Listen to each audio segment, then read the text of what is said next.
উপজেলা নির্বাচনে জোর প্রচারণা, এমপি মন্ত্রী ও আওয়ামী লীগ নেতাদের প্রভাব বিস্তারের অভিযোগ, ব্যবস্থার হুঁশিয়ারি ইসি। জাতীয় নির্বাচনের মতো উপজেলাতেও অংশ নেবে না জনগণ, বলছে বিএনপি। বর্জনের সিদ্ধান্ত সঠিক ছিল, দাবি সিনিয়র নেতাদের।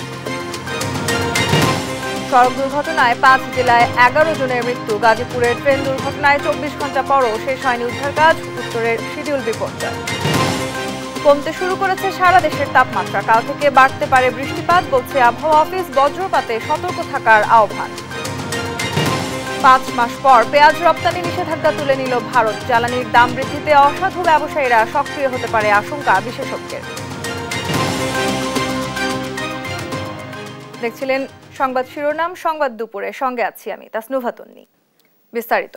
ষষ্ঠ উপজেলা নির্বাচনে সারা দেশে চলছে প্রচার প্রচারণা। এর মধ্যে প্রথম ধাপের ভোট 8 মে। ভোটারদের মন জয়ে নানা প্রতিশ্রুতি দিচ্ছেন প্রার্থীরা। এদিকে এই নির্বাচনকে ঘিরে স্থানীয় আওয়ামী লীগ নেতা, এমনকি এমপি মন্ত্রীদের স্বজনদের পক্ষে প্রভাব বিস্তারের অভিযোগ উঠেছে। কোথাও কোথাও সংঘর্ষে জড়াচ্ছেন প্রতিদ্বন্দ্বী প্রার্থীরা। সহকর্মীদের পাঠানো তথ্যচিত্রে টুম্পা আফরোজার রিপোর্ট।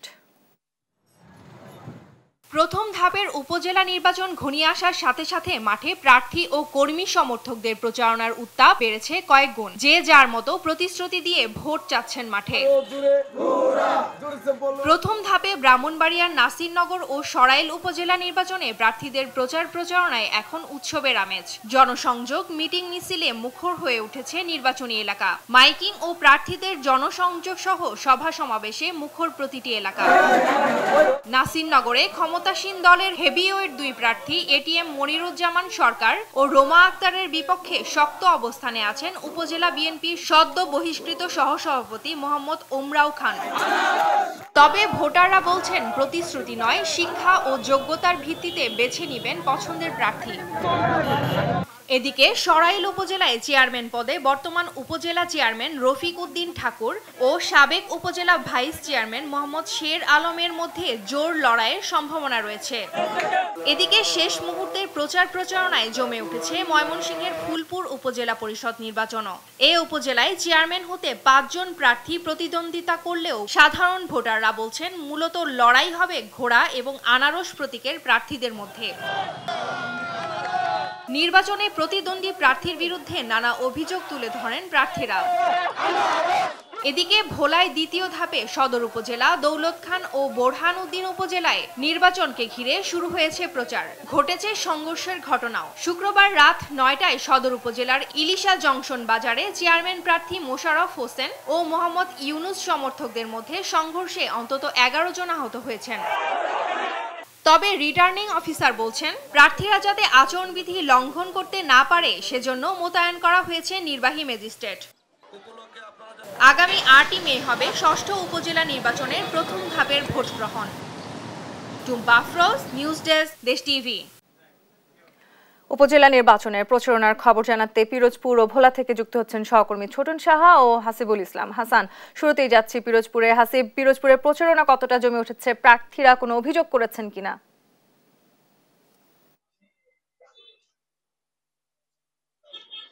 তনি, আপনি জানেন যে ষষ্ঠ উপজেলা পরিষদ নির্বাচনের প্রথম ধাপের নির্বাচনে পিরোজপুর সদর উপজেলা, ইন্দ্রগঞ্জ উপজেলা এবং নাজিরপুরের মোট 3টি উপজেলা কিন্তু ইতিমধ্যে 8 তারিখে ভোটের জন্য প্রস্তুত হয়েছে এবং পিরোজপুরের এই 3টি উপজেলায় প্রচারণা একেবারে চরম পর্যায়ে চলতেছে এবং উৎসবমুখর পরিবেশে এই প্রচারণা চলছে। প্রার্থীরা তাদের বিভিন্ন আশ্বাসের ফুলঝুরি নিয়ে তারা কিন্তু দাঁড়ে দাঁড়িয়ে দৌড়াচ্ছে ভোটের জন্য এবং তারা বলছে যে যার যার মতো করে ইশতেহার, নির্বাচনের বিভিন্ন ইশতেহার এবং বিভিন্ন আশা এবং প্রার্থীদেরকে ভোটারদের মাঝে দিচ্ছে যাতে করে তারা তাদের ভোটটা দিতে পারে। এবং পিরোজপুর সদর, নাজিরপুর, ইন্দুরকানী এই 3 উপজেলায় চেয়ারম্যান, ভাইস চেয়ারম্যান, মহিলা ভাইস চেয়ারম্যান পদে 33 জন প্রার্থী কিন্তু ইতিমধ্যে তাদের প্রচারণা চালিয়েছেন এবং আমি পিরোজপুর শহরের বিভিন্ন প্রার্থীদের সাথে কথা বলে দেখেছি তারা মাইকিং, পোস্টার প্রচারণা সহ বিভিন্ন উঠান বৈঠক কিন্তু ইতিমধ্যে চালাচ্ছে এবং দুপুর 2টা থেকে কিন্তু ইতিমধ্যে মাইকিং এর প্রচারণা শুরু হয়েছে এবং 8টা পর্যন্ত চলবে এবং তারা জানিয়েছেন যে এই প্রচারণার মাধ্যমে মানুষের ভোটারদের মন জয় করে তারা তাদের ভোটাররা দিতে যাচ্ছে। বিভিন্ন রঙিন পোস্টার উপজেলা নির্বাচনে কিন্তু নতুন করে রঙিন প্রচার ব্যবস্থা এবং সেখানে একটি কালারফুল প্রচারণা চলছে পিরিজপুর। আমি এখন কথা বলছি ভোটারের সাথে, যে প্রার্থীরা তো বিভিন্ন মানে আশ্বাস দিচ্ছে, আমরা ভোটার হিসেবে কিরকম একজন প্রার্থী চাচ্ছেন? আমরা ভোটার হিসেবে প্রার্থী চাই, উপজেলা চেয়ারম্যান দেখতে চাই এমন প্রার্থীকে যার সাথে কোনো মাদক ব্যবসায়ীর সম্পৃক্ত নাই, যার সাথে কোনো মাদক ব্যবসায়ী চলে না, যে কিশোর গ্যাংয়ের মাধ্যমে রাজনীতি করে না, কিশোর গ্যাং তৈরিও করে না, এমন প্রার্থী চাই। এছাড়া সমাজের কি উন্নতির বিষয়ে কিছু যে পিরিজপুরের সামাজিক উন্নয়ন অবকাঠামো তৈরি করবে, যে প্রার্থীর মাধ্যমে পিরিজপুরের মানুষের আর্থসামাজিক উন্নয়ন হবে, যার মাধ্যমে পিরিজপুরের অবহেলিত পিরিজপুরের রাস্তাঘাট নির্মিত হবে, এমন প্রার্থী চাই। তাহলে মূলত এছাড়া হচ্ছে কথা বলছিলাম যে নির্বাচন রিটার্নিং কর্মকর্তা মিজানুর রহমান সাহেব তিনি জানিয়েছেন যে আইন শৃঙ্খলা পরিস্থিতি রক্ষার জন্য নির্বাচনের যে ধাপগুলো সেটা কিন্তু ইতিমধ্যে প্রক্রিয়াধীন চলছে এবং বিশেষ করে প্রিজাইডিং অফিসার, পুলিশ অফিসার তাদেরকে প্রশিক্ষণ সম্পন্ন হয়েছে এবং পিরিজপুরের এই যে 3টি উপজেলা নির্বাচনে তারা প্রস্তুত মোটামুটি নির্বাচনটি সুন্দর ও সুষ্ঠুভাবে উঠিয়ে দেওয়ার জন্য। মূলত এই ছিল পিরিজপুর থেকে আমার কাছে নির্বাচনী প্রচারণার সর্বশেষ। আমি এখন চলে যাচ্ছি ভোলায় ছোটন স্যারের কাছে, আমাদের সহকর্মী। ছোটন, ভোলায় নির্বাচনের প্রচার প্রচারণায় কি অবস্থা বর্তমানে চলছে? ধন্যবাদ হাসিব। যেমনটি বলছিলেন, ভোলায় কিন্তু দ্বিতীয় ধাপে 3টি উপজেলা পরিষদের নির্বাচন অনুষ্ঠিত হবে আগামী 21শে মে। এই 3টি উপজেলায় কিন্তু আমরা এখন পর্যন্ত জেনেছি যে মাঠ চষে বেড়াচ্ছেন 37 জন প্রার্থী, যাদের মধ্যে 12 জন রয়েছে চেয়ারম্যান প্রার্থী, ভাইস চেয়ারম্যান পদে রয়েছেন 12 জন এবং মহিলা ভাইস চেয়ারম্যান পদে রয়েছেন 11 জন প্রার্থী এবং তারা কিন্তু রাত দিন প্রচারণা করছেন এবং দিন যত ঘনিয়ে আসছে বলা যায় যে নির্বাচনী পরিবেশ যেমনই ভাবে উৎসবের আমেজ বিরাজ করছে ঠিক তেমনই ভাবে কিন্তু উত্তেজনা ছড়িয়ে পড়ছে। গতকালকে রাতে কিন্তু ভোলার যে ইলিশা জংশন বাজারে কিন্তু 2 জন চেয়ারম্যান প্রার্থীর মধ্যে কিন্তু সংঘর্ষের ঘটনা ঘটেছে এবং নির্বাচনী প্রচারণাকে কেন্দ্র করে তো এই যে অবস্থা, প্রার্থীদের কিন্তু এখন বসে থাকার কোনো সময় নেই, তারা কিন্তু প্রচারণায় ব্যস্ত সময় কাটাচ্ছেন। আমরা একটু নির্বাচনের সার্বিক বিষয় সম্পর্কে কথা বলবো জেলা রিটার্নিং অফিসারের কাছে। আপনি বলবেন যে নির্বাচনের প্রস্তুতি কেমন আর প্রার্থীদের আচরণবিধি মেনে চলার ব্যাপারে কোনো সতর্কতার ব্যবস্থা নেওয়া হয়েছে কিনা? ধন্যবাদ আপনাকে। আপনারা জানেন যে আগামী 21 মে আমাদের দ্বিতীয় ধাপের 3টি উপজেলার ভোলার নির্বাচন অনুষ্ঠিত হবে, সদর, বোরহানুদ্দিন এবং দৌলতখান উপজেলার। সেই নির্বাচনে ইতিমধ্যে আমাদের গত 2 তারিখে প্রতীক বরাদ্দের মাঝে প্রতীক বরাদ্দ করে নির্বাচনী প্রার্থীরা প্রচারণা চালাচ্ছে। ইতিমধ্যে আমাদের এক্সিকিউটিভ ম্যাজিস্ট্রেট নিয়োগ করা হয়েছে। নির্বাচনী প্রচার কাজে কোনো রকম কোনো অভিযোগ পেলে আমরা তাৎক্ষণিক সেভাবে ব্যবস্থা গ্রহণ করছি। আশা করছি নির্বাচনে আমাদের সকল ধরনের প্রস্তুতি সম্পন্ন আছে। আমরা একটা সুষ্ঠু এবং সুন্দর নির্বাচনের লক্ষ্যে আমরা কাজ করছি, যেন অবাধ এবং নিরপেক্ষভাবে ভোটাররা তাদের পছন্দের প্রতীকে ভোট দিতে পারে, সেই লক্ষ্যে আমরা কাজ করছি। ধন্যবাদ। আমাকে যেমনটি শুনছিলেন যে আসলে এই 3টি উপজেলায় কিন্তু 7 লাখের অধিক ভোটার রয়েছেন এবং 3টি উপজেলায় মোট ভোট কেন্দ্রের সংখ্যা কিন্তু 142টি। এই যে এবং নির্বাচন রিটার্নিং কর্মকর্তারাও কিন্তু বিষয়টি মনিটরিং করছে, মাঠ পর্যায়ে রয়েছেন নির্বাহী ম্যাজিস্ট্রেট, যারা প্রার্থীদের যে আচরণবিধি লঙ্ঘন করছে কিনা সেই বিষয়টি কিন্তু তারা মনিটরিং করছে এবং ভোটাররাও বলছিল যে আসলে প্রার্থীরা যেরকম প্রতিশ্রুতি দিচ্ছে তার থেকে ঊর্ধ্বে থেকে তারা এমন প্রার্থীকে খুঁজছেন যারা তাদের প্রত্যাশা পূরণ করতে পারবেন এবং এলাকার উন্নয়নে বিশেষ ভূমিকা পালন করবেন। তো এ ছিল আমার কাছে ভোলাতে যে 3টি উপজেলা পরিষদের নির্বাচন হতে যাচ্ছে তা নিয়ে সর্বশেষ তথ্য। ফিরে যাচ্ছি স্টুডিওতে তন্নির কাছে। তন্নি। ছোটন, আপনাকে ধন্যবাদ। সেই সাথে হাসিবকেও ধন্যবাদ জানাচ্ছি। দর্শক, পিরোজপুর এবং ভোলা থেকে আমাদের সহকর্মীরা যুক্ত হয়েছিলেন, উপজেলা নির্বাচনের সবশেষ পরিস্থিতি জানাচ্ছিলেন। এদিকে উপজেলা নির্বাচনে উত্তরাধিকার দিতে মরিয়া এমপি মন্ত্রীরা। 3 ধাপে সারা দেশে চেয়ারম্যান পদে প্রার্থী হয়েছেন মন্ত্রী এমপির 52 স্বজন। আওয়ামী লীগের কেন্দ্রীয় নেতারা বলছেন নির্দেশনা অমান্য করে যারা নির্বাচনে আছেন তাদের সরে যাওয়ার সময় এখনো আছে। তারা জানান ভোটের মাধ্যমে দলের তৃণমূলের ত্যাগী নেতারা স্থানীয় সরকারের দায়িত্ব পাক, এটাই চাইছে আওয়ামী লীগ। তবে যেসব স্বজন এখন চেয়ারম্যান পদে আছেন তাদের ক্ষেত্রে দল নমনীয় থাকবে। জয় যাদবের রিপোর্ট। বৃহস্পতিবার গণভবনে সংবাদ সম্মেলনে উপজেলা পরিষদ নির্বাচনে দলের সংসদ সদস্য ও মন্ত্রীর স্বজনের বিষয় স্পষ্ট করেন আওয়ামী লীগ সভাপতি শেখ হাসিনা। পারিবারিক ফর্মুলা কি? নিজে, ছেলে মেয়ে, স্ত্রী, এই তো। আপনার এটা হিসাব করেন তো কয়জন ছেলেমেয়ের কয়টা স্ত্রী দাঁড়িয়েছে, এর বাইরে তো আর পরিবার ধরা হয় না। সেদিনই রাতে সংসদীয় দলের সভায় বৃহত্তর স্বার্থে দলের ক্ষমতা কুক্ষিগত না রাখতে এমপিদের সতর্ক করে দেন তিনি। কর্মীদেরও মূল্যায়ন করা উচিত। এবং নেতারা বলছেন, তৃণমূলের দুঃসময়ের পরীক্ষিত নেতারা যাতে স্থানীয় সরকারের নেতৃত্বে আসেন সেটিই লক্ষ্য। সেক্ষেত্রে এমপি মন্ত্রীর স্বজনরা যেন বাধা না হন সেজন্যই তাদেরকে সরতে বলা হয়েছে। আমাদের তৃণমূলের নেতারা তারা যাতে সুযোগ পায়। এখন যারা এমপি, যারা মন্ত্রী, তারা উপজেলা চেয়ারম্যান, তারা তারপরে ইউনিয়ন পরিষদেরও চেয়ারম্যান হবে, এটা সাধারণ জনগণ খুব ভালোভাবে দেখবে না। আমাদের দলের নেতাকর্মীরা, দুঃসময়ের নেতাকর্মীরা ইলেকশনে অংশগ্রহণ করার জন্য একটি সুযোগ পায়, সেই সুযোগটি আমরা এবার করে দিতে চেয়েছি। যে কারণে আমাদের তৃণমূলের নেতাকর্মীরা জনপ্রিয়, যারা জনগণের ভোট পেয়ে তারা নির্বাচিত হয়ে আসুক, এটা আমরা চাই। এক্ষেত্রে যাতে কোনো ধরনের বাধা সৃষ্টি না হয়। যে স্বজনরা এখনো প্রার্থিতা প্রত্যাহার করেননি তারা শেষ মুহূর্তেও যাতে সরে যান, দল সে চেষ্টা চালিয়ে যাবে। আইন অনুযায়ী প্রার্থী পদ প্রত্যাহারের দিন শেষ হয়ে গেছে, কিন্তু এর পরেও নির্বাচন থেকে সরে দাঁড়ানোর স্কোপ আছে। তো এখনও যদি তাদের বোধোদয় হয়, তারা যদি নির্বাচন থেকে সরে দাঁড়ান আনুষ্ঠানিক ঘোষণা দিয়ে, এটিও তাদের শুভবুদ্ধির উদয় হয় বলে আমি মনে করি। যে কোনো মুহূর্তে কিন্তু তারা উইথড্র করতে পারে, মার্কা পাওয়ার পরেও কিন্তু উইথড্র করতে পারে। তবে এমপি মন্ত্রীদের স্ত্রী সন্তান যারা বিদ্যমান চেয়ারম্যান আছেন তাদের প্রার্থী হতে বাধা দেওয়া হবে না বলেও জানান নেতারা। বাস্তব হচ্ছে গিয়ে যে এর ভিতরে অনেক ইনকামবেন্ট আছে যারা উপজেলার চেয়ারম্যান, তারা তো আত্মীয় যদি কাছেরও হয়, কিন্তু তারা যখন ইনকামবেন্ট, তাদের আত্মীয়তার জন্য যখন তারা আগের বারও হয়েছে, তো এদের এখন বাদ দেওয়ার কি যুক্তি হতে পারে? নেতারা জানান, বিএনপি না আসায় জাতীয় নির্বাচনের মতো ভোটারদের কেন্দ্রে আনতে আওয়ামী লীগ উপজেলা পরিষদ নির্বাচনেও এমন কৌশল নিয়েছে। জয় যাদব, দেশ টিভি, ঢাকা।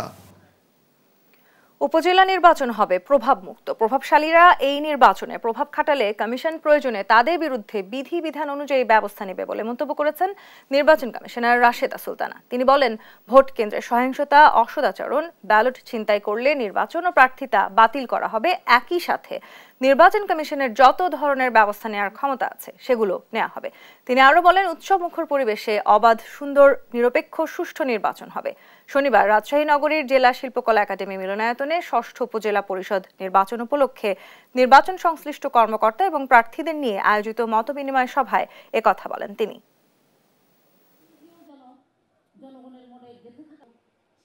ওনার পছন্দ মাফিক যে ক্যান্ডিডেট, তার প্রতি একটু কি বলে এটাকে নেক দৃষ্টি দেওয়ার চেষ্টা। আমি শুধু অনুরোধ করব ওনাদেরকে, ওই সমস্ত পদে যারা আছেন, আপনারা কাইন্ডলি আপনাদের জায়গায় থাকেন। আপনি এলাকার ভোটার, আপনি আসবেন, ভোট দিয়ে চলে যাবেন। এরকম যদি অবস্থা দাঁড়ায়, ক্ষতি কিন্তু ওই সুবিধাভোগী গুরুত্বপূর্ণ ব্যক্তির হবে না, ক্ষতি কিন্তু আপনার হবে। ৭ জানুয়ারি নির্বাচনের মতো উপজেলা নির্বাচনও দেশের মানুষ বর্জন করবে বলে মনে করেন বিএনপির নেতারা। তারা বলছেন, উপজেলা নির্বাচন বর্জন দলের সঠিক সিদ্ধান্ত। নেতাদের আশা, আজ হোক কাল হোক দেশকে মুক্ত করতে বিএনপি থেকেই নেতৃত্ব আসবে। রাজধানীতে আলাদা অনুষ্ঠানে এসব কথা বলেন তারা। দলটির স্থায়ী কমিটির সদস্য ডক্টর আব্দুল মঈনের দাবি, ক্ষমতাসীনদের পতনে বিরোধী রাজনৈতিক দলগুলো ষড়যন্ত্র নয়, বরং আন্দোলনে একাত্ম। বিস্তারিত সাইফুল রিপনের প্রতিবেদনে। বিএনপি চেয়ারপারসন খালেদা জিয়া, ভারপ্রাপ্ত চেয়ারম্যান তারেক রহমান সহ বিএনপি নেতাদের বিরুদ্ধে দায়ের করা মিথ্যা মামলা প্রত্যাহার ও বন্দী নেতাকর্মীদের মুক্তির দাবিতে জাতীয় প্রেস ক্লাবের সামনে মানববন্ধনের আয়োজন করে হাবিবুর রশিদ হাবিব মুক্তি পরিষদ। এখানে বিএনপি নেতারা দাবি করেন, ক্ষমতাসীনরা বিএনপিকে বাদ দিয়ে দেশের রাজনীতি করতে চাইলেও তা সম্ভব না। যতদিন বাংলাদেশ থাকবে, বাংলাদেশের কোটি কোটি জনগণ থাকবে, বিএনপি থাকবে, ততদিন দেশনেত্রী বেগম খালেদা জিয়া এবং তারেক রহমানকে বাদ দিয়ে বাংলাদেশের কোন রাজনীতি করতে দেওয়া হবে না, করতে পারবে না। বন্ধুরা, ইন্ডিয়া এই দাবেদার সরকারকে ক্ষমতায় রেখেছে বলেই আজকে বয়কট ইন্ডিয়া আজকে একটা স্লোগান জনগণের মধ্যে এই সেন্টিমেন্ট আকারে দেখা দিয়েছে। এই সেন্টিমেন্টকে আমরা সমর্থন জানাই। দেশের সুশাসন প্রতিষ্ঠায় শেষ লড়াইয়ের আহ্বান জানিয়ে বিএনপি নেতা রুহুল কবির রিজভী বলেন, শান্তিপূর্ণ আন্দোলনে আক্রমণ হলে প্রতিবাদ প্রতিরোধ দুটোই চলবে একসাথে। কারা আপনাকে উৎখাতের চেষ্টা করছে? আপনি উৎখাত হন, আপনার সরকার উৎখাত হোক, এটা তো জনগণ চাইছে। আমরা শান্তিপূর্ণ আন্দোলন করব, শান্তিপূর্ণ থাকবে, কিন্তু আমাদের গায়ে যদি লাঠির বাড়িই পড়তে থাকে আর কতদিন শান্তিপূর্ণ আমরা করব? প্রতিবাদ এবং প্রতিরোধ এইবার একসাথে যুগ্মভাবে চালাতে হবে। দলের স্থায়ী কমিটির সদস্য মির্জা আব্বাস বলেন, কৌশলে বিএনপি চেয়ারপারসন খালেদা জিয়াকে হত্যা করতে চায় সরকার। দাবি করেন, বিএনপির উপজেলা নির্বাচনে না যাওয়ার সিদ্ধান্ত সঠিক। প্রিয় ভাইরা, আজকে তারা বলছে দেশনেত্রী বেগম খালেদা জিয়াকে বাইরে পাঠানো যাবে না, অর্থাৎ তাকে হত্যা করতে হবে এবং এমনভাবেই করতে হবে যাতে কেউ কিছু বলতে না পারে। মুক্ত হবে দেশ।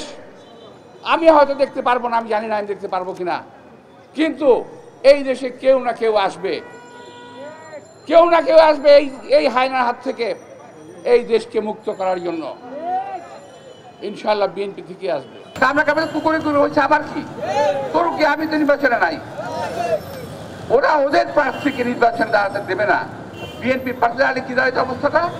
এদিকে জাতীয়তাবাদী ওলামা দলের নবগঠিত কমিটির নেতাদের সাথে নিয়ে দলের প্রতিষ্ঠাতা জিয়াউর রহমানের কবরে শ্রদ্ধা জানিয়ে বিএনপির স্থায়ী কমিটির আরেক সদস্য ডক্টর আব্দুল মুঈন খান বলেন, ক্ষমতাসীনদের পতনে রাজনৈতিক দলগুলো ঐক্যবদ্ধ। ষড়যন্ত্র করার প্রশ্ন আসছে কেন? সরকার ষড়যন্ত্রের কথা কেন বলছে? সরকার জনগণকে ভয় পায়, এটাই কি কারণ? আজকে জনগণ যা বলেছে সেটা প্রকাশ। সাইফুল রিপন, দেশ টিভি, ঢাকা। সড়ক দুর্ঘটনায় নোয়াখালীতে 4 জন সহ 4 জেলায় 11 জন নিহত হয়েছে। গতরাত থেকে শনিবার দুপুর পর্যন্ত নোয়াখালী, মুন্সিগঞ্জ, গাজীপুর ও মাদারীপুরে এসব দুর্ঘটনা ঘটে। এর মধ্যে ভোরে নোয়াখালীর বেগমগঞ্জে একটি ট্রাক সিএনজি অটোরিকশাকে ধাক্কা দিলে পার্শ্ববর্তী খালে পড়ে যায় উভয় যানবাহন। এতে অটোরিকশাটির চালক সহ নিহত হন 4 জন। এদিকে শুক্রবার মধ্যরাতে মুন্সিগঞ্জের গজারিয়ায় বাউশিয়া এলাকায় ঢাকা চট্টগ্রাম মহাসড়কে একটি প্রাইভেট কারকে কাভার্ড ভ্যান চাপা দিলে ঘটনাস্থলেই একই পরিবারের 3 জন নিহত হন। গাজীপুরের শ্রীপুরে ট্রাক পিকআপ ভ্যান সংঘর্ষে 2 নির্মাণ শ্রমিক প্রাণ হারান, আহত হন আরও 11 শ্রমিক। এছাড়া সকালে মাদারীপুরের রাজৈর উপজেলার বদরপাশা এলাকায় গাছ বোঝাই ট্রাক ও ইজি বাইকের মুখোমুখি সংঘর্ষে 2 জন নিহত হয়েছে। এই ঘটনায় গুরুতর আহত হন আরও 3 জন।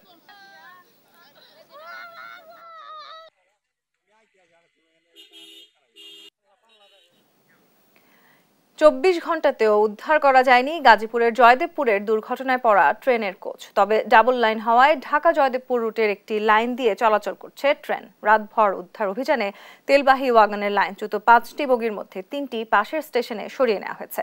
যাত্রীবাহী টাঙ্গাইল কমিউটার ট্রেনের ক্ষতিগ্রস্ত 4টি বগি এখনও রেল লাইনের পাশে ফেলে রাখা হয়েছে। 2টি ইঞ্জিন ও ওয়াগনের 2টি বগি উদ্ধার তৎপরতা চলছে। শুক্রবার বেলা 11টার দিকে সংঘর্ষের পর বিকেলে রিলিফ ট্রেন ঘটনাস্থলে পৌঁছে উদ্ধার কাজ শুরু করে। এই ঘটনায় 2টি ট্রেনের 9টি বগি লাইনচ্যুত ও 4 জন আহত হয়।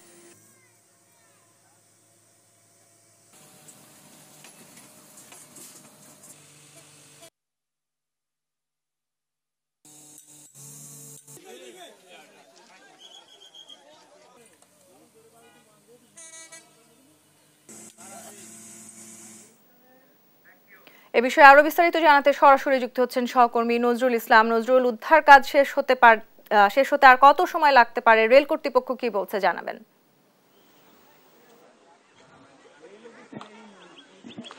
তন্নি, আপনি যেমনটা বলছিলেন, আপনি জানেন যে 27-28 ঘন্টা অতিবাহিত হলেও কিন্তু এখন পর্যন্ত কিন্তু রেলের যে মানে আপনার বগিগুলো কিন্তু এখন পর্যন্ত উদ্ধার করে হলেও কিন্তু তেলবাহী অগান কিন্তু একটা রয়ে গেছে রাস্তায়, এখনো আমরা ট্রেন লাইনের উপরে দেখতে পাচ্ছি।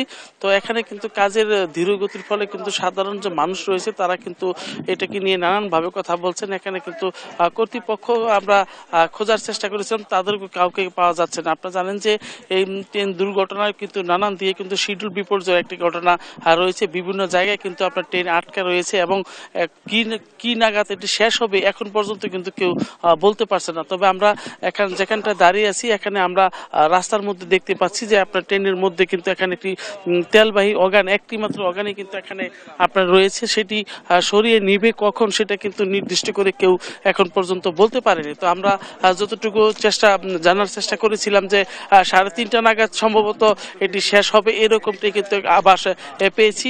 আপনারা জানেন যে এটি এখান থেকে আপনার সরিয়ে নিতে পারলে কিন্তু রাস্তাটা আপনার সম্পূর্ণ তাদের নিয়ন্ত্রণ এসে পড়বে এবং আপনার যে ব্যাগ পেতে হয়েছে এতক্ষণ সে রাস্তা কিন্তু হবে। আমরা বিভিন্ন স্টেশনগুলোতে খবর নিয়েছি শিডিউল বিপর্যয় ঘটনা ঘটেছে। এখানে কিন্তু আপনার আরও যদি মেরামত করে আরও রাস্তা বন্ধ করে কিন্তু আপনার এরকম মেরামত করা হবে। আপনারা জানেন যে এখানে কিন্তু আপনার এখন যে সর্বশেষ যে একটি অগান রয়েছে তেলের, সেটি কিন্তু উদ্ধারের জন্য কিন্তু উদ্ধার করে মানে এখানে কিন্তু রাখা হয়েছে। তো এখান থেকেই সরিয়ে নেওয়ার জন্য যে চেষ্টাটা সেটা তারা করছেন। তো আমরা যদি একটু দেখাতে চাই যে এখানে কিন্তু দুটি ইঞ্জিন ছাড়া বাকি একটিতে মানে তেলের একটি অগান আছে, সেটি কিন্তু এখানে রয়ে গেছে। তো দুই পাশের দুইটা ইঞ্জিন দুটো রয়েছে রাস্তায় এবং আর সবগুলো কিন্তু সরিয়ে নেওয়া হয়েছে। আপনার 11টি বগি কিন্তু এখান থেকে সরিয়ে নেওয়া হয়েছে। তেলের যে ইগুলো ছিল, অগানগুলো ছিল, সেটাও কিন্তু আপনার সরিয়ে নেওয়া হয়েছে, কিন্তু একটি আছে বাকি, সেটা নিয়েই কিন্তু আপনার এখন কাজ চলছে। তো কি নাগাদ সেটি হবে এবং সেটা কখন শেষ হবে এই ব্যাপারে কিন্তু কোনো কর্তৃপক্ষের কাছ থেকে কিন্তু আমরা সুনির্দিষ্ট কিছু তথ্য পাইনি। তবে সবাই যেটা ধারণা করছেন বলতেছেন এখানে, সেটা হলো যে 3:30 নাগাদ হয়তো বা এই কাজ শেষ করতে পারবেন, এমনটাই ধারণা করা হচ্ছে। তো এই ছিল আমার কাছে জয়দেবপুর রেলওয়ে দুর্ঘটনার স্থান থেকে সর্বশেষ। নজরুল, ধন্যবাদ আপনাকে। দর্শক, গাজীপুর ট্রেন দুর্ঘটনা উদ্ধার কাজে বিস্তারিত জানাচ্ছিলেন নজরুল ইসলাম। আমরা পরবর্তীতে আবারও যুক্ত হব নজরুলের সাথে। এদিকে ভাড়া বাড়ল বিভিন্ন গন্তব্যের আন্তনগর ট্রেনের। 100 কিলোমিটারের বেশি দূরত্বে রেয়াতি সুবিধা উঠে যাওয়ায় বাড়তি ভাড়া গুনতে হচ্ছে 7 থেকে 9%। গন্তব্যভেদে 20 টাকা থেকে 150 টাকা বেড়েছে শোভন চেয়ারের ভাড়া, আর এসি চেয়ার সর্বোচ্চ 300 এবং কেবিন ভাড়া 400 টাকা পর্যন্ত বেড়েছে। এদিকে জয়দেবপুরে দুর্ঘটনা কবলিত ট্রেন উদ্ধার হলে রোববারের মধ্যে শিডিউল স্বাভাবিক হবে বলে আশা জানান স্টেশন মাস্টার। আরও জানাচ্ছেন শাহাদাত নিশাদ। শুক্রবার গাজীপুরের ট্রেন দুর্ঘটনার প্রভাব পড়েছে শিডিউলে। ঢাকা জয়দেবপুর এক লাইন সচল হলেও স্বাভাবিক হয়নি চলাচল। কাঙ্ক্ষিত ট্রেনের জন্য ঘন্টার পর ঘন্টা স্টেশনে অপেক্ষা করছেন যাত্রীরা। কখন আসবে ট্রেন সদুত্তর নেই কারো কাছে। এতে চরম ভোগান্তিতে পড়েন যাত্রীরা। ট্রেনের যে কর্তৃপক্ষ বা স্টাফ যারা আছে এদেরকে জিজ্ঞেস করছি যে ভাই ট্রেনটা যাবে কখন, তারা কোনো উত্তর দিচ্ছে না, বরং পাশ কাটায় চলে যাচ্ছে। কিশোরগঞ্জ থেকে আসা যাওয়ার ট্রেনগুলা সবসময় এমন করে। আমি ফার্স্ট টাইম ইন্ডিয়া থেকে এসছি, আমার ফার্স্ট টাইম এক্সপিরিয়েন্স আমার কাছে ভালো লাগেনি। এমন পরিস্থিতির মধ্যে কার্যকর হয়েছে নতুন ভাড়া। রুট ভেদে বেড়েছে 7 থেকে 9%। গন্তব্য ভেদে 20 টাকা থেকে 150 টাকা বেড়েছে শোভন চেয়ারের ভাড়া, আর এসি চেয়ার সর্বোচ্চ 300 এবং কেবিন ভাড়া 400 টাকা পর্যন্ত বেড়েছে। 100 কিলোমিটারের বেশি দূরত্বে রেয়াতি সুবিধা প্রত্যাহার করায় বাড়তি অর্থ গুনতে হচ্ছে। এমন ভাড়া বৃদ্ধিকে অযৌক্তিক বলছেন সাধারণ যাত্রীরা। আসলে ট্রেনের সেবাটা যদি ওইরকম যদি আমরা না পাই তাহলে আসলে ভাড়া বাড়ায় তো লাভ নেই। সবাই চায় যে নির্দিষ্ট টাইমে ট্রেনটা ছাড়ুক এবং নির্দিষ্ট টাইমে আমরা ওইখানে যাই পুষতে যেন পারি। গাড়ি অনেক রেট করে দিলে বাড়ায় করবো, পাবলিক ট্রেনে যাবে না। ঢাকা রেলওয়ে স্টেশন মাস্টার জানান, দুর্ঘটনার কারণে জয়দেবপুর হয়ে বিভিন্ন গন্তব্যের ট্রেন বিলম্বিত হচ্ছে। আমাদের দুটি লাইনই বন্ধ হয়ে যায় দুর্ঘটনার ফলে। এরপর ঢাকা থেকে রিলিফ ট্রেন, উদ্ধারকারী ট্রেন যে সেখানে আপনার একটি লাইন সচল করে, সেই থেকে আপনার সিঙ্গেল লাইন ওয়ার্ক চলতেছে। তো এই জন্য জয়দেবপুর থেকে যে ট্রেনগুলো আসা যাওয়া করে সেই ট্রেনগুলোর কোনো ট্রেন 2 থেকে 3 ঘন্টা বিলম্বে চলাচল করছে। রোববারের মধ্যে পরিস্থিতি স্বাভাবিক হবে বলে আশা জানান এই কর্মকর্তা। শাহাদাত নিশাদ, দেশ টিভি, ঢাকা। সংবাদ দুপুরে আরো থাকছে।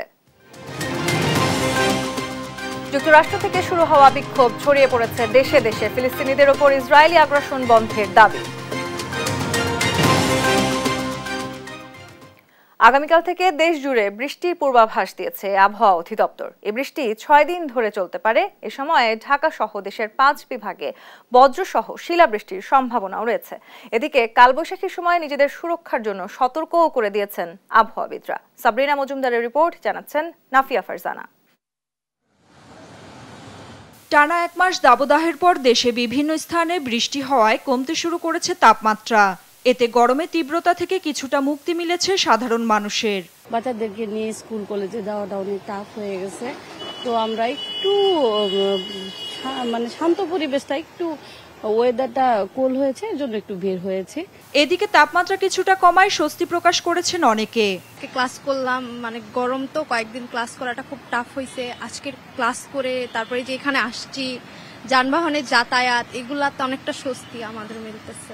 চলমান তাপপ্রবাহের মধ্যে আজকে তাপমাত্রা একটু কম মনে হচ্ছে, আর আজকে বেরিয়েছি কাজের মধ্যে স্বস্তি মনে হচ্ছে। আজকে তাপমাত্রা, রোদের তাপ আজকে কম।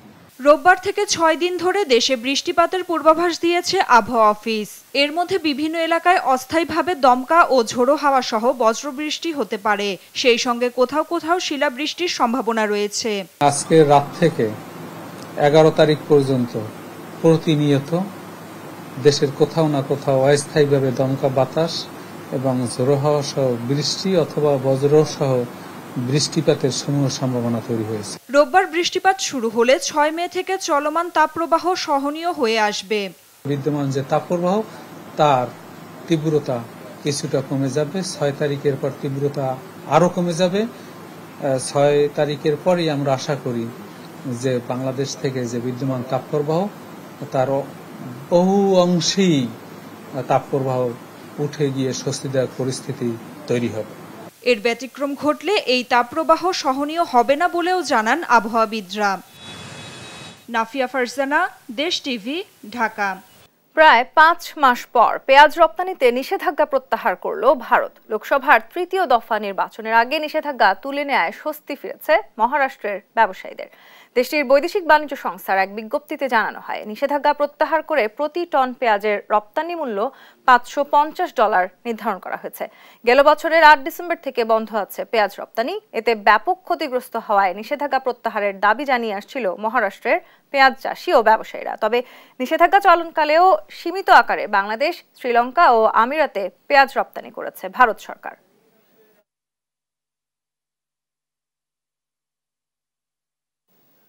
এ বিষয়ে আরো বিস্তারিত জানাতে সাতক্ষীরা থেকে যুক্ত হচ্ছেন সহকর্মী শরীফুল্লাহ কায়সার সুমন। সুমন, প্রায় 5 মাস পর পেঁয়াজ রপ্তানি নিষেধাজ্ঞা তুলে নিয়েছে ভারত। ভোমরা বন্দর দিয়ে সবচেয়ে বেশি পেঁয়াজ আমদানি হয়। কবে থেকে আমদানি শুরু হতে পারে, ব্যবসায়ীরা কি বলছেন সে বিষয়ে জানাবেন। তন্নি, ধন্যবাদ আপনাকে। আমি দাঁড়িয়ে আছি ভোমরা স্থলবন্দরের ভোমরা C&F এজেন্টস অ্যাসোসিয়েশনের সামনে। আপনি জানেন যে প্রায় 5 মাসের বেশি সময় আগে থেকেই ভারত পেঁয়াজ রপ্তানিতে একটা নিষেধাজ্ঞা আরোপ করে। তারপরে কিন্তু সেই 27শে এপ্রিল সেই নিষেধাজ্ঞা কিন্তু শিথিল করেছে এবং দক্ষিণ এশিয়ার 3টি দেশ সহ মোট 6টি দেশে কিন্তু আবারও রপ্তানির ঘোষণা দিয়েছে এবং সেই রপ্তানির ঘোষণার প্রেক্ষিতে বাংলাদেশের যে বাজারে যে অস্থিতিশীল অবস্থা কিছুটা শুরু হয়েছিল, বলতে গেলে আজকের পাইকারি বাজারে যে দরটি চলছে সেটি হচ্ছে 60 বা 62 টাকা পাইকারি বাজারে, সেটি কিন্তু কিছুটা হলেও কমবে বলে ধারণা করা হচ্ছে। আমরা এখানে আমদানি রপ্তানিকারক এবং একই সাথে Bhomra customs clearing and forwarding agents অ্যাসোসিয়েশনের সাধারণ সম্পাদক মাকসুদ খানের সাথে কথা বলেছিলাম, বা তিনি এখন সভা শেষে, তাদের নির্ধারিত সভা শেষে উপস্থিত হয়েছেন। তার কাছ থেকে আমরা জানতে চাইছি যে কখন নাগাদ বা কবে নাগাদ আপনারা পেঁয়াজ আমদানিটি শুরু করছেন। আপনারা জানেন ইন্ডিয়ান গভর্নমেন্ট পেঁয়াজ বন্ধ করেছিল। আমরা গতকাল একটা প্রজ্ঞাপনের মাধ্যমে ইন্ডিয়ান গভর্নমেন্টের একটা প্রজ্ঞাপনের মাধ্যমে জানতে পেরেছি যে ওনারা $550 এলসি করলে বা আমদানি করার সুযোগ দেবেন।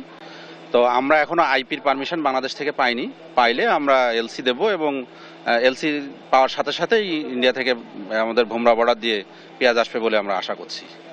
হ্যাঁ, আমরা যেমনটি শুনছিলাম তন্নি যে এলসি আইপির অর্ডারটি পেলে এবং একই সাথে এলসি করলেই কিন্তু পেঁয়াজ আমদানিটি শুরু হয়ে যাবে এবং এখন কিন্তু তাহলে এই পেঁয়াজ আমদানিটি শুরু হলে সাতক্ষীরা সহ বাংলাদেশের বাজারে পেঁয়াজের যে দর ঊর্ধ্বগতি এবং সেটি রোধ হবে বলে সবাই মনে করছে, কারণ সামনেই তো ঈদুল আজহা এবং পেঁয়াজের চাহিদাটি সর্বোচ্চ এই সময়টিতেই নির্ধারণ হয়, সেটি আপনি জানেন। এই ছিল সর্বশেষ পেঁয়াজ আমদানির, ভারত থেকে পেঁয়াজ আমদানির সর্বশেষ যে তথ্য। সুমন, ধন্যবাদ আপনাকে। দর্শক, ভারতের পেঁয়াজ রপ্তানি নিষেধাজ্ঞা তুলে নেওয়ার বিষয়ে বিস্তারিত জানাতে যুক্ত হয়েছিলেন শরীফুল্লাহ কায়সার সুমন। আন্তর্জাতিক মুদ্রা তহবিল IMF এর ঋণ চুক্তির শর্তানুসারে বিশ্ববাজারের সঙ্গে সমন্বয় করে সব ধরনের জ্বালানির দাম বাড়িয়েছে সরকার, যার প্রভাব পড়তে শুরু করেছে বাজারে। বিশেষজ্ঞদের আশঙ্কা, দাম বৃদ্ধির এই সুযোগে অসাধু ব্যবসায়ীরা বাজারে কৃত্রিম সংকট তৈরি করে বাড়াতে পারে পণ্যমূল্য। মাজহারুল ইসলামের রিপোর্ট। মার্চ ও এপ্রিলের শুরুতে সরকার জ্বালানি তেলের দাম সমন্বয় করে কমালেও মের শুরুতে আবার বাড়িয়েছে। নতুন দামে ডিজেল কেরোসিন 106 টাকা থেকে বেড়ে 107, পেট্রোল 122 টাকা থেকে বেড়ে 124 টাকা 50 পয়সা, আর অকটেন বিক্রি হচ্ছে 126 টাকা থেকে বেড়ে 128 টাকা 50 পয়সায়। এ দাম বৃদ্ধিতে অসন্তোষ বেড়েছে সাধারণ মানুষের মাঝে। খরচ যেই পরিমাণ সবকিছুর দাম, সেই তুলনায় মানে জ্বালানি তেলের দাম নর্মালি অনেক বেশি। সবকিছু যখন দাম বেড়েছে, এই সমন্বয়টা একটু পরে করতে পারতো। তো এইভাবে যদি বাড়তে থাকে তাহলে সেক্ষেত্রে আমরা যারা বাইকার, তাদের আমাদের জন্য খুব প্রবলেম হয়ে যায়। পরিবহন মালিক ও ব্যবসায়ীরা জ্বালানি তেলের দাম বৃদ্ধির প্রভাবের কথা স্বীকার না করলেও বাজারে আরেক দফা বেড়েছে আলু, পেঁয়াজ, ব্রয়লার মুরগি সহ অনেক পণ্যের দাম। যখন তেলের দাম বাড়াইছে তখন 15 টাকা একসঙ্গে দাম বেড়েছে। 1 টাকা 75 পয়সা আমাদের এই পণ্য পরিবহনের উপর ওইরকম প্রভাব বিস্তার করতে পারে। এখনো বাড়ি নেই, 1 টাকা বাড়াতেও তেলের দাম এখনো বাড়ি নেই। যদি 4-5 টাকা বাড়ে তখন হচ্ছে বাড়বে না। তেলের যে 1 টাকা বাড়ছে, এটার প্রভাব এখনো গাড়ি ভাড়ার উপর পড়ে নাই। যদি আরো বাড়ে পরবর্তীতে, তো এটা বাড়াইতে পারে। অর্থনীতিবিদদের মতে জ্বালানি তেলের যে পরিমাণ দাম বেড়েছে তাতে পণ্যের বাজারে বড় ধরনের নেতিবাচক প্রভাব না পড়লেও এই অজুহাতকে কাজে লাগান অসাধু ব্যবসায়ীরা। এই মুহূর্তে কিন্তু আসলে বিশ্ববাজারে তেলের দাম ওইভাবে বাড়ছে না, মোটামুটি একটা স্থিতিশীল জায়গাতে রয়েছে। তো এই অবস্থায় আমি মনে করি যে আরেকটু চিন্তা ভাবনা করে এই কাজগুলো করা উচিত। ব্যবসায়ীরা এই সুযোগে তারা হয়তো জিনিসপত্রের দাম আরও কিছুটা বাড়াতে পারেন, তাদের পরিবহনের ব্যয় হয়তো বাড়বে বা বাড়ছে, সেই এটা অজুহাত দিয়ে তারা জিনিসপত্রের দাম বাড়াতে পারেন। আর জ্বালানি বিশেষজ্ঞদের মতে সরকার আন্তর্জাতিক বাজারের সাথে সমন্বয়ের কথা বললেও দেশের বাজারে তেলের দাম আন্তর্জাতিক বাজার থেকে 5 থেকে 6 টাকা বেশি। এখন আন্তর্জাতিক বাজারে যেই দামটা আছে সেটার সাথে দেশে যদি 100 টাকা ডিজেল হতো তাহলে কারেক্ট হতো। এখন যেটা আছে আমি মনে করি সরকার 6-7 টাকা বেশি। এই জ্বালানি দিয়েই কিন্তু আমরা পরিবহন চালাই এবং পরিবহনের উপরে কিন্তু মোটামুটি সব কিছুই নির্ভর করে। এটার দামটা অতিরিক্ত বাড়তে দেওয়া ঠিক না। প্রক্রিয়াটা ঠিক আছে, কিন্তু ফর্মুলাটা ভোক্তার ফরে আর একটু করা যেত। বিগত বছরগুলি সরকার জ্বালানি তেলে লাভ করলেও আন্তর্জাতিক বাজারের সাথে সমন্বয় করে কমায়নিও বলেও জানান এই বিশেষজ্ঞ। মাজহারুল ইসলাম, দেশ টিভি, ঢাকা। সংবাদ দুপুরে আরো থাকছে। আগামীকাল টি-20তে জিম্বাবুয়ের বিপক্ষে মাঠে নামছে বাংলাদেশ। চট্টগ্রামে খেলা শুরু সন্ধ্যা 6টায়।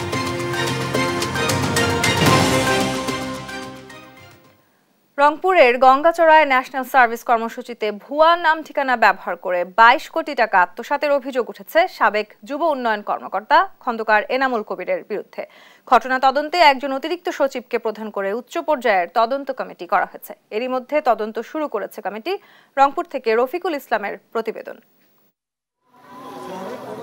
সরকারের ঘরে ঘরে চাকরি দেওয়ার প্রতিশ্রুতি বাস্তবায়নে 2010 সালে ন্যাশনাল সার্ভিস কর্মসূচি চালু করা হয়। 2015-16 অর্থ বছরে এই কর্মসূচির চতুর্থ পর্বে রংপুরের গঙ্গাচড়া উপজেলাকে যুক্ত করা হয়। কর্মসূচি বাস্তবায়ন কমিটি যাচাই বাছাই শেষে 4টি ব্যাচে 3047 জনের তালিকা চূড়ান্ত করে। কিন্তু নিয়োগ দেওয়ার কথা বলে আরও 1072 জন যুব যুবতীদের কাছ থেকে জনপ্রতি 40,000 টাকা করে নিয়ে সরকারের কাছ থেকে 4119 জনের নাম দেখিয়ে বরাদ্দকৃত অর্থ তোলেন তৎকালীন উপজেলা যুব উন্নয়ন কর্মকর্তা খন্দকার এনামুল কবির ও তার চক্ররা। পরে ওই অতিরিক্ত নিয়োগ দেয়া প্রার্থীরা মাসিক বেতন ভাতা না পাওয়ায় তার বিরুদ্ধে অভিযোগ তোলেন তাদের পাওনা তুলে নেওয়ার।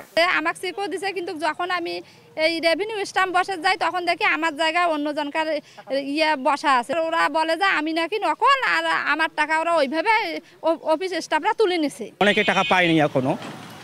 এটা তদন্ত আমি শুনছিলাম তদন্তের মাধ্যমে আছে, তদন্ত চলছে। যুব ও ক্রীড়া মন্ত্রণালয়ের চিঠিতে দেখা যায় এই প্রকল্প বাস্তবায়নে 43,87,80,000 টাকা বরাদ্দ থাকলেও ওই কর্মকর্তার চক্রটি 4119 জনের নাম দেখিয়ে 66,81,86,600 টাকা উত্তোলন করে। তদন্তে 22,14,13,800 টাকা চাকরি প্রার্থীদের ব্যাংক হিসেবে লেনদেন না করে তৎকালীন যুব উন্নয়ন কর্মকর্তা খন্দকার এনামুল কবির নিজ নামে উত্তোলন করা ছাড়াও অন্য চট্টগ্রামে হস্তান্তর করে। এই ঘটনায় যুব ও ক্রীড়া মন্ত্রণালয়ের অতিরিক্ত সচিব মোস্তফা কামাল মজুমদারকে আহ্বায়ক ও যুগ্ম সচিব লিয়াকত আলীকে সদস্য সচিব করে 5 সদস্যের একটি উচ্চ পর্যায়ের তদন্ত কমিটি করা হয়েছে। তারা তদন্ত কাজ শুরু করলেও মিডিয়ায় কথা বলতে রাজি হয়নি। বললাম যে এখন সময় নেই, বলার এখনো হয় নাই, বলবো না আমরা আপনাদেরকে ডাইকার। বিষয়টি অনেকটা আড়াল করার চেষ্টা করেন রংপুরের যুব উন্নয়নের উপপরিচালকও। না, এটা আমার বলার কোনো এখতিয়ার নাই, স্যাররা আছেন। ক্যামেরার সামনে কথা বলতে না চাওয়া অভিযুক্ত খন্দকার এনামুল কবির নিজেকে নির্দোষ দাবি করেন। ও বেতন পায় না, ও তো আমার উপর ক্ষুব্ধ। ও তো আগে বয়স কম দিয়ে ঢুকছে, ওকে যেই উদাহরণ দিই। এখন তো এইটা ভাই আমি করি নাই, আমি আসে তো যাচাই বাছাই করে ও সামনেই বলতেছি। ন্যাশনাল কর্মসূচি প্রকল্পে আর্থিক অনিয়ম হলে অভিযুক্তদের শাস্তির আওতায় আনার দাবি স্থানীয়দের। নিউজ ডেস্ক, দেশ টিভি। আন্তর্জাতিক প্রসঙ্গ। গাজায় ইসরায়েলি বাহিনীর সহিংসতার বিরুদ্ধে ছাত্র আন্দোলন ছাড়িয়েছে যুক্তরাষ্ট্রের গণ্ডি। ফ্রান্স, ব্রিটেন, জার্মানি, অস্ট্রেলিয়ার মতো দেশের বিশ্ববিদ্যালয়ের শিক্ষার্থীরাও ফিলিস্তিনিদের বিরুদ্ধে হামলায় সোচ্চার। দিন দিন ভয়াবহ রূপ নিচ্ছে এই আন্দোলন। গেল কয়েকদিনে যুক্তরাষ্ট্রের বিভিন্ন বিশ্ববিদ্যালয় থেকে আটক হয়েছে 2000-এর বেশি শিক্ষার্থী। আরও জানাচ্ছেন মুশরিফা নুজহাত। শুরুটা হয়েছিল যুক্তরাষ্ট্রের Ivy League school university of কলম্বিয়াতে। গাজায় ফিলিস্তিনিদের ওপর ইসরায়েলি বাহিনীর চালানো নির্বিচার গণহত্যার প্রতিবাদে সরব হয়ে ওঠে এই বিশ্ববিদ্যালয়। এর কিছুদিনের মধ্যে যুক্তরাষ্ট্রের অন্যান্য বিশ্ববিদ্যালয়গুলোতেও দাবানলের মতো ছড়িয়ে পড়ে ফিলিস্তিনপন্থীদের আন্দোলন। তবে এই বিক্ষোভে অনেক ইহুদি ধর্মাবলম্বী এবং ইসরায়েলি মার্কিন নাগরিকও অংশ নেয়।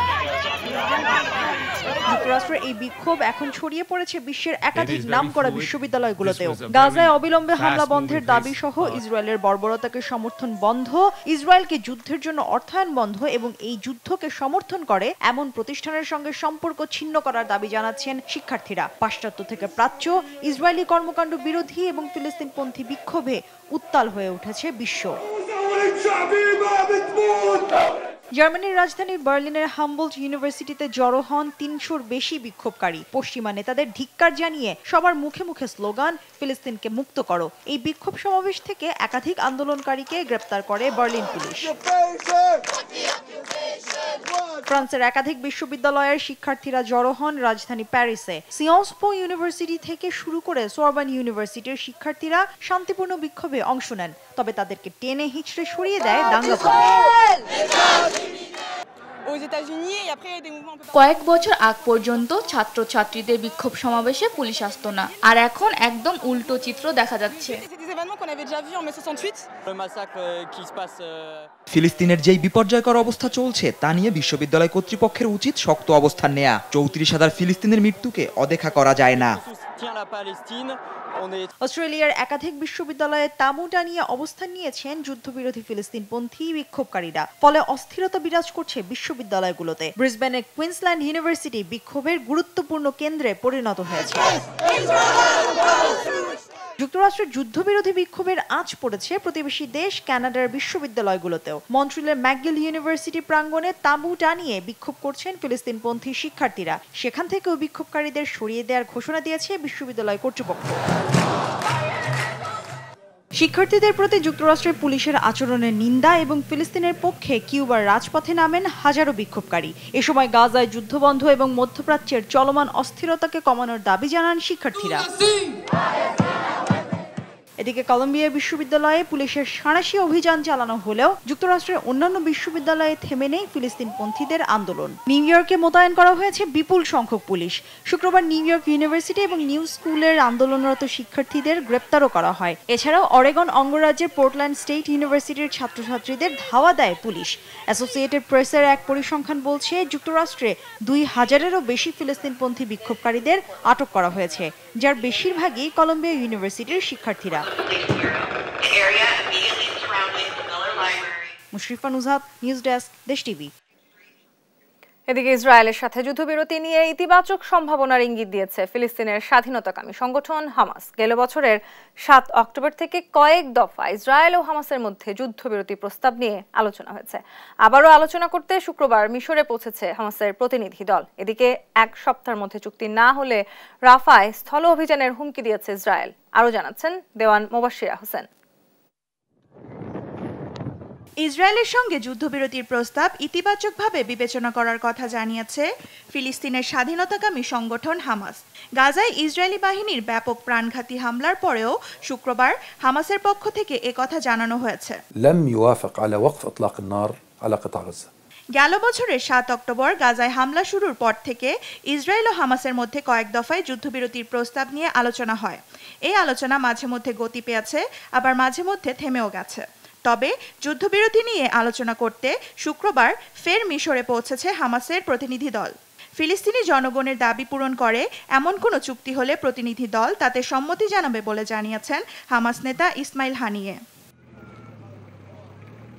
ইসরায়েল ও হামাসের মধ্যে এই যুদ্ধবিরতি চুক্তির মধ্যস্থতা করছে যুক্তরাষ্ট্র, মিশর ও কাতার। এদিকে গাজায় যুদ্ধবিরতি ও ইসরায়েলি সেনাদের গাজা থেকে প্রত্যাহার করা নিয়ে একটি প্রস্তাব দেওয়ার পর হামাসের জবাবের অপেক্ষায় রয়েছে ইসরায়েল। এ প্রস্তাবে 40 দিনের যুদ্ধবিরতি সহ ইসরায়েলি জিম্মিদের মুক্তির বিনিময়ে সম্ভাব্য কয়েক হাজার ফিলিস্তিনি বন্দীকে মুক্তি দেওয়ার বিষয়টি রেখেছেন মধ্যস্থকারীরা। এদিকে এক সপ্তাহের মধ্যে এ প্রস্তাবে চুক্তিবদ্ধ না হলে রাফাতে স্থল অভিযান চালানো হবে বলে হামাসকে হুমকি দিয়েছে Israel. Those fires that are already raging on the campuses of America. তবে রাফাতে স্থল অভিযান চালানো হলে আরও হাজার হাজার ফিলিস্তিনির জীবন ঝুঁকিতে পড়বে বলে মনে করছেন জাতিসংঘের মানবাধিকার কর্মীরা। দেওয়ান মুবাশিরা হোসেন, নিউজ ডেস্ক, দেশ টিভি। ক্রিকেট, চট্টগ্রামে 5 ম্যাচ সিরিজের দ্বিতীয় টি-20তে রোববার জিম্বাবুয়ের মুখোমুখি হবে বাংলাদেশ। প্রথম টি-20তে জিম্বাবুয়ের বিপক্ষে 8 উইকেটের সহজ জয় পেয়েছে টাইগাররা। বোলাররা নিজেদের ভালোভাবেই মেলে ধরেন। ব্যাটাররাও ভালো ব্যাটিং করলেও চিন্তা বাড়িয়েছে ওপেনার লিটন দাসের অফ ফর্ম। খারাপ সময় পার করা লিটন রানের দেখা পাননি, ফলে বিশ্বকাপের প্রস্তুতি হিসেবে টাইগারদের চোখ থাকবে লিটনের ব্যাটের দিকেই। জিম্বাবুয়েকে হারিয়ে সিরিজের এগিয়ে যাওয়ার লক্ষ্য নিয়েই মাঠে নামবে শান্তর দল। অন্যদিকে জিম্বাবুয়েও চাইবে টাইগারদের হারিয়ে সিরিজের সমতায় ফিরতে। জহুর আহমেদ চৌধুরী স্টেডিয়ামে রোববার সন্ধ্যা 6টায় শুরু হবে খেলা।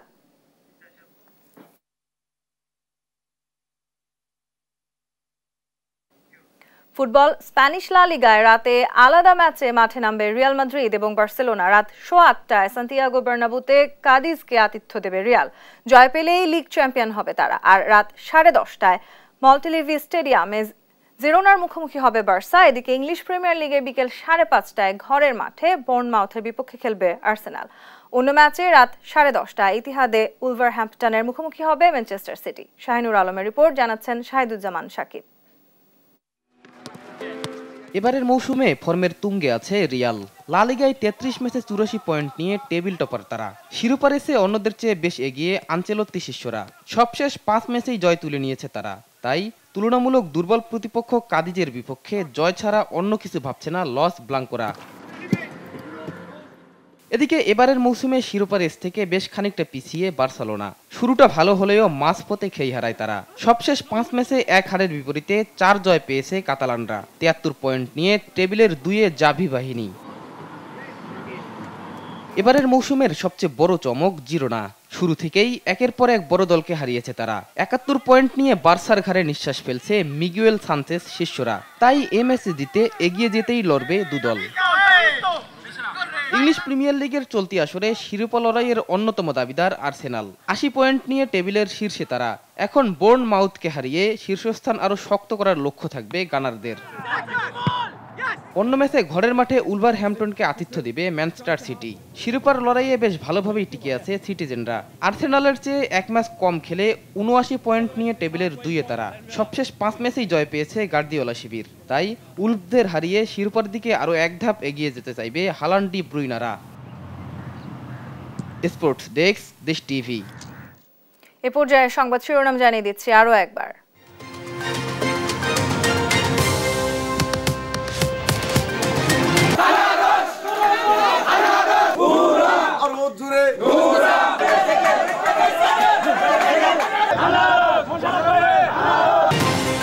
উপজেলা নির্বাচনে জোর প্রচারণা। এমপি, মন্ত্রী ও আওয়ামী লীগ নেতাদের প্রভাব বিস্তারের অভিযোগ, ব্যবস্থার হুঁশিয়ারি ইসি। জাতীয় নির্বাচনের মতো উপজেলাতেও অংশ নেবে না জনগণ, বলছে বিএনপি। বর্জনের সিদ্ধান্ত সঠিক ছিল, দাবি সিনিয়র নেতাদের। সড়ক দুর্ঘটনায় 5 জেলায় 11 জনের মৃত্যু। গাজীপুরের ট্রেন দুর্ঘটনার 24 ঘন্টা পরও শেষ হয়নি উদ্ধার কাজ। উত্তরের শিডিউল বিপর্যয়। কমতে শুরু করেছে সারা দেশের তাপমাত্রা। কাল থেকে বাড়তে পারে বৃষ্টিপাত, বলছে আবহাওয়া অফিস। বজ্রপাতে সতর্ক থাকার আহ্বান। এবং 5 মাস পর পেঁয়াজ রপ্তানিতে নিষেধাজ্ঞা তুলে নিল ভারত। জ্বালানির দাম বৃদ্ধিতে অসাধু ব্যবসায়ীরা সক্রিয় হতে পারে আশঙ্কা বিশেষজ্ঞের। এই ছিল এখনকার সংবাদ দুপুর। পরের বুলেটিন দেখার আমন্ত্রণ রইল। এছাড়া দেশ টিভির সর্বশেষ সব খবর পেতে ভিজিট করুন www.desh.tv।